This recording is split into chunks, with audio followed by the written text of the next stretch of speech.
The most impactful leaders I've encountered were those who inspired me with their belief and energy. They recognized the unique potential, skills, and abilities of their team, creating an environment that was collaborative, supportive, and engaging. Instead of directing, they empowered others to grow, thrive, and achieve success together. So, what sets great coaches apart? How do they inspire, empower, and unlock the best in others?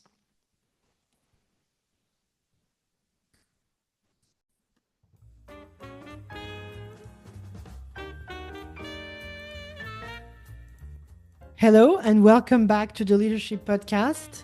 My name is Liliane, but you can call me Lily. And today we're diving into a topic that's at the heart of effective leadership: how to be a great coach. Whether you're managing a team, mentoring someone, or simply guiding a friend through a challenge, coaching is a skill that can elevate your leadership and create lasting impacts.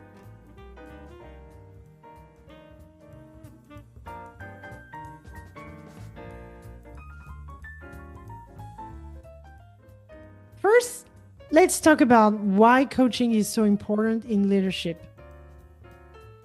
A great coach doesn't tell people what to do. They inspire, guide, and empower others to unlock their potential. Teams with strong coaching cultures see higher engagement, better performance, and lower turnover rates. Coaching helps people grow, and when people grow, organizations thrive. So, why should you care about being a great coach? Well, think about the best leaders in your life. Chances are they weren't just bosses, they were mentors and supporters. They brought out the best in you. That's what makes great coaching.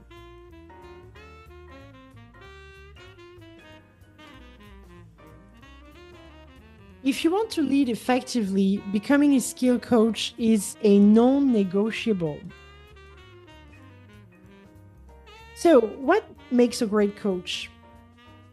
There are five key traits I believe you need to develop. A great coach listens more than they talk. They make the person feel heard and understood. It's about focusing on what's being said and what's not. Coaching is about understanding someone's perspective. Empathy allows you to connect and create a safe space for growth. Great coaches don't give all the answers. Instead, they ask questions that challenge assumptions, encourage reflection, and spark new ideas. A great coach doesn't let someone off the hook. They hold them accountable for their commitments while remaining supportive. And last but not least, great coaches are always learning themselves, whether it's new coaching methods, industry trends, or personal growth. Staying curious is key. So I want to give you like a quick exercise. Next time you're in a conversation, focus entirely on listening. I know it's hard. Don't interrupt. Don't offer advice. Just listen and ask one or two follow-up questions. You'll be amazed at how much more open and impactful the conversation becomes.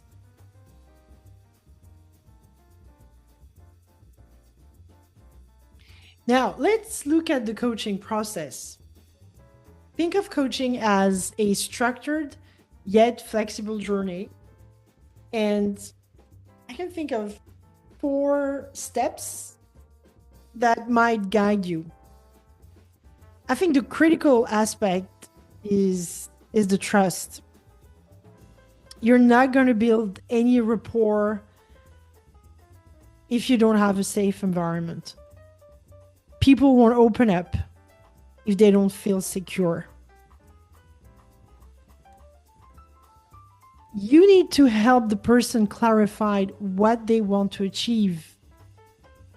Be specific. A vague goal like, I want to do better at work, isn't as effective as, I want to improve my presentation skills by next quarter. So we want to be very specific, almost having SMART goals. Explore challenges. And this is important, to dig deep and ask questions to uncover barriers and encourage the person to think critically about their situation. Coaching isn't just about talking, it's about doing. So your job is to help the person create an actionable plan and check in regularly to track progress. And very often, leaders fail to check in, to check for progress.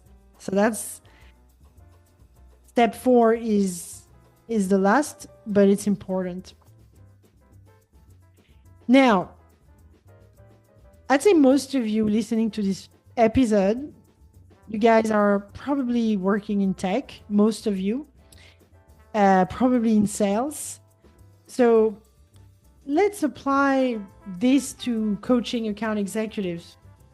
I mean, there's so many situations that you can leverage, but I would say a typical one would be improving sales techniques, because this is how you have an impact on the revenue. So, help account executives that are struggling with, closing deals, guide them through role-playing exercises to refine their pitch and objection handling skills. That's a typical one. Not too many sales managers are really doing this. Time management is important. Help them prioritize key accounts or manage their pipeline effectively by identifying tasks that yield the highest return on investment. One thing I used to tell my last team that I managed was, if it's not linked to creating pipeline, progressing pipeline, or closing pipeline, that is not a priority. So that used to be kind of my high-level guiding examples that I was using to keep them focused, so that they were able themselves to assess whether something was a priority or not. So that is important, that time management. Handling objections, handling rejections, if they face consistent rejections, coach them on maintaining resilience and extracting those learning points from setbacks. So it's all around, once again, that growth mindset that we mention on this podcast very often. Building relationships. Assist them in developing strategies for nurturing client relationships, such as personalized follow-ups or understanding client pain points better.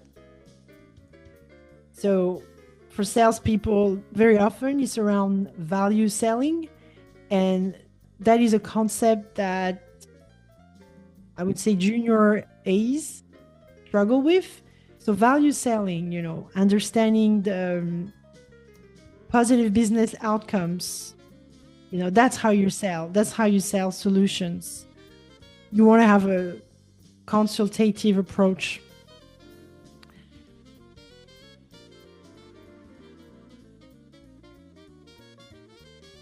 Another aspect of coaching is that it's a state of mind, really.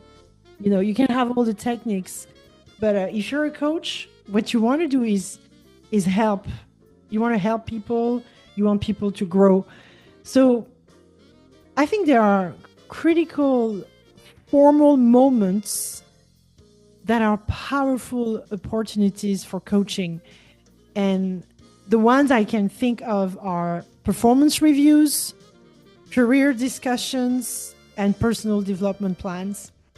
Now, today, the goal is not to go deep into um, those three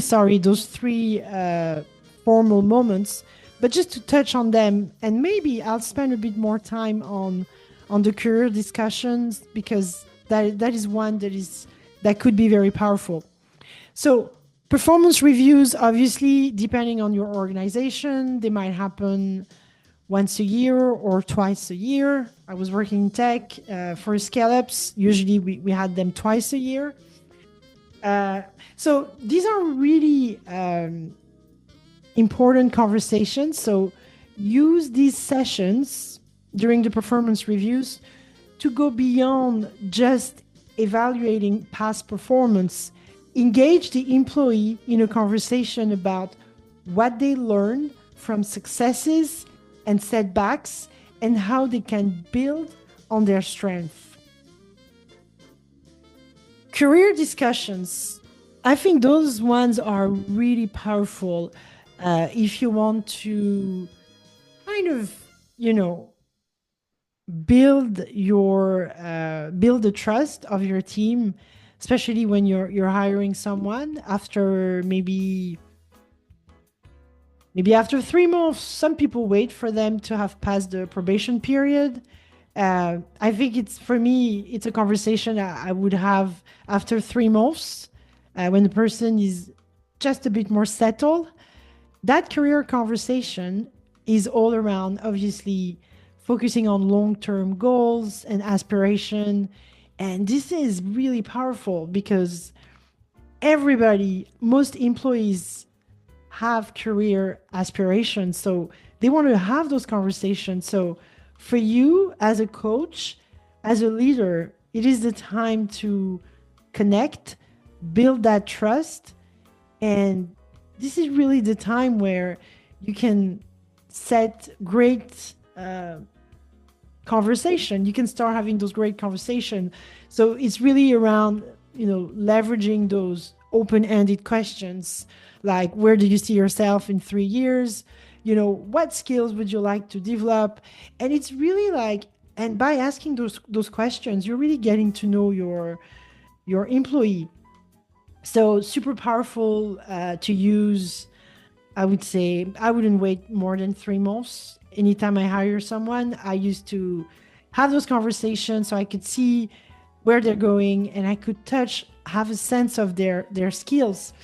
But just to touch a bit more on those career discussions, I mean, most of you would be aware of the GROW model. And it's, if you don't know, it's a widely used framework for career discussion.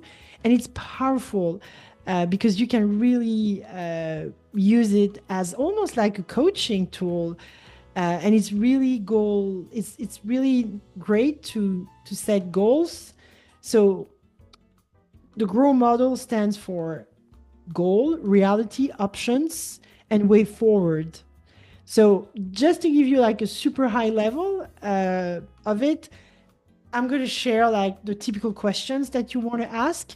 But the first part is obviously around the goal. So it's all around defining the objective and desired outcome of the discussion. So during that first conversation, you might focus on short-term goals because somebody, is trying to get promoted.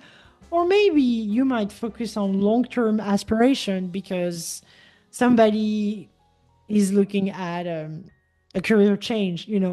At the end of the day, you need to leverage some powerful questions like, what do you want to achieve in your career?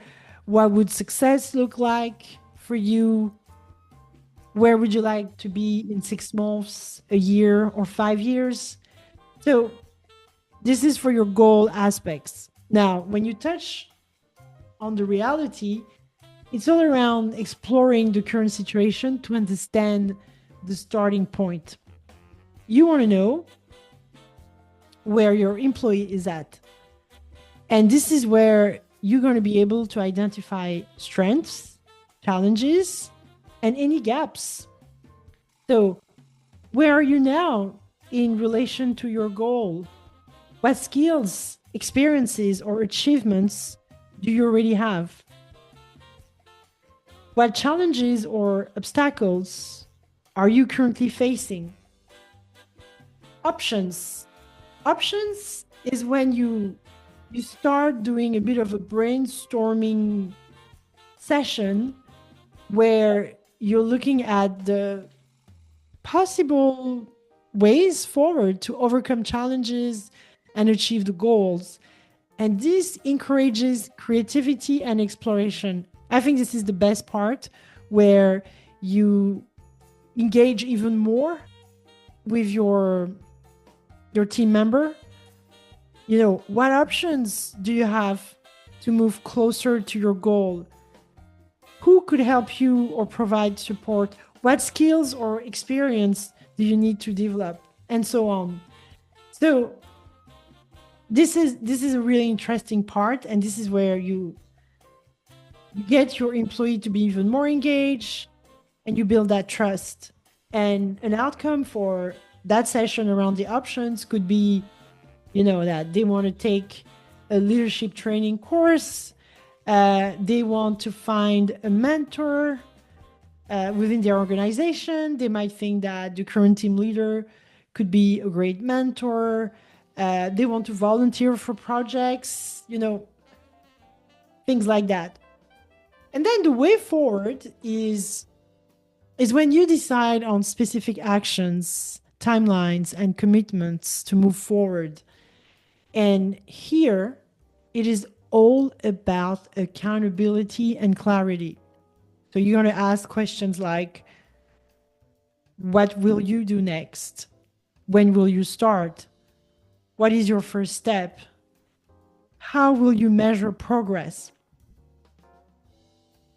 So I just wanted to insist on the GROW model because they really help structure those career conversations, and they are a really powerful tool to enabling individual members of your team to find clarity and take actionable steps towards their goals. And I think this is a powerful tool to kind of for you to leverage. That could be your platform for great coaching within your organization. And that's the conversation every single leader needs to have with their team. Another conversation that could be powerful are obviously the personal development plans. Once you have that career conversation, then you're going to build a plan. And what I used to do, I used to identify 3 critical skills and then create a project for each skill, a project with clear goals, clear metrics to measure success. So these are kind of conversations, personal development plans. These are great conversations to have and to establish you as the great leader that you are. Now, even leaders with the best intentions often miss the opportunity to coach their team members. Why? Well, time pressures. In a fast-paced environment of leadership, day-to-day tasks can overshadow the importance of coaching, and that is so typical. Leaders may feel they don't have time for in-depth conversations. But remember, sometimes when you go slow, you go faster. So it's important to take the time because those conversations are powerful, really powerful, and they actually help move the needle. Because remember, your team is doing the day-to-day job. So if they are empowered, and if they know where they're going and why they're going there, they're more likely to be successful. And a successful team drives great results for the organization. Assumptions about readiness. Some leaders assume that employees don't need coaching unless they explicitly ask for it. And that's a shame, because those leaders are missing the chance to proactively guide and support their teams. Another thing is, we tend to focus on immediate results, and we may prioritize solving problems or hitting targets over the long-term employee development. And then, because of that approach, we take on the role of a fixer instead of a coach. And that is so typical. Another thing is the lack of confidence in coaching skills. Some leaders probably need to get a formal training or a proper experience. So because they don't have it, they kind of shy away from coaching because they're really not sure on how to do it effectively.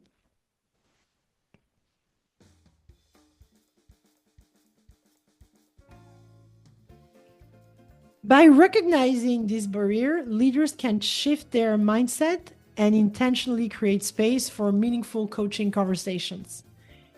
And I think it is super important to realize that as a leader, you can create synergies between all these opportunities for coaching that we just touched on. So when a leader integrates feedback from performance reviews into career discussions and tie it all back to a personal development plan, it creates a cohesive growth journey. And, this alignment ensures that employees sees a clear connection between their day-to-day efforts and their long-term aspirations. And that is what will increase engagement and motivation.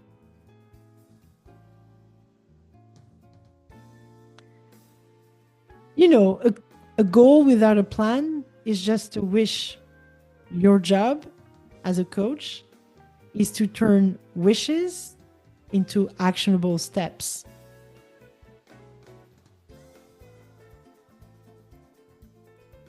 Even the best intentions can go wrong. Let's talk about some of the common coaching pitfalls and how to avoid them. The typical thing is to be too directive. Like a lot of, we see that a lot. Coaching is not about solving problems for someone. It's about empowering them to solve their own problem. Failing to follow up, we kind of touch on that. Coaching doesn't end after one conversation. You need to have regular check-ins, and these are critical to maintaining progress. Now, we see another trend, overloading with feedback. Too much feedback at once can really be overwhelming. So make sure you focus on one or two areas for improvement at a time.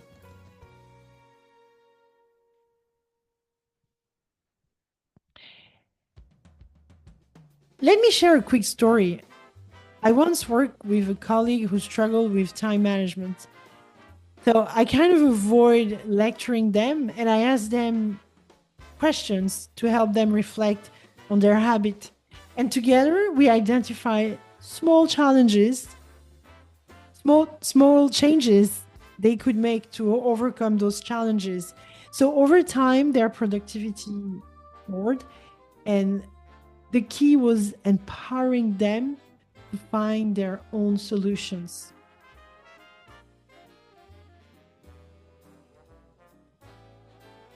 Coaching is an art, and like any skill, it takes practice. Start small, listen actively, ask thoughtful questions, And most importantly, be patient, both with yourself and with the people you're coaching. If you found today's episode helpful, please share it with someone who could benefit. Don't forget to subscribe and leave a review. It helps us more than you think. Until next time, remember, leadership isn't about having all the answers. It's about helping others find their own. Thanks for listening, and see you in the next episode of the Leadership Podcast. My name is Liliane. You can call me Lily, and I'll talk to you soon.